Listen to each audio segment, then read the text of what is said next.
Johnny here at Good Life Fitness Village Mall. So today we're going to go over machine number 7, which is our bicep curl. This is video number 7, so we're moving right along. We're almost through. So we want to keep into our same rep range, 8 to 12 repetitions. If you're getting used to it, I would go 12 to 15.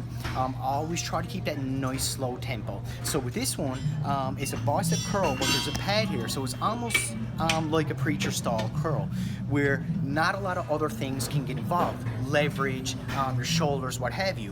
When you're doing a regular bicep curl, other things can get involved, where this is your arm is there and it's really going to isolate your biceps. This movement is not really too tough to understand once you get an idea of it. It's just really setting yourself up in the machine, and then I'm going to give you a couple little tiny important points, okay?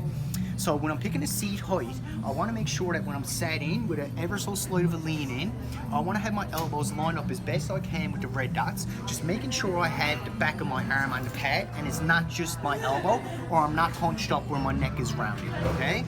So when I'm taking a grip to it, I always want to make sure that I'm taking a grip where my arms are coming straight up, straight down, almost like there's an imaginary ball in between my hands, and I'm going straight up and then straight down, okay?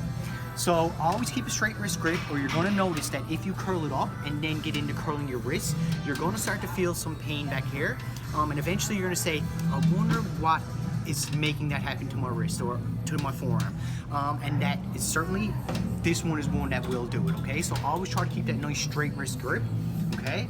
So when we take the bar, we want to make sure that we're getting a full range of motion. Just be careful that you're not just letting it hang there, or that your elbow is not off the pad, okay?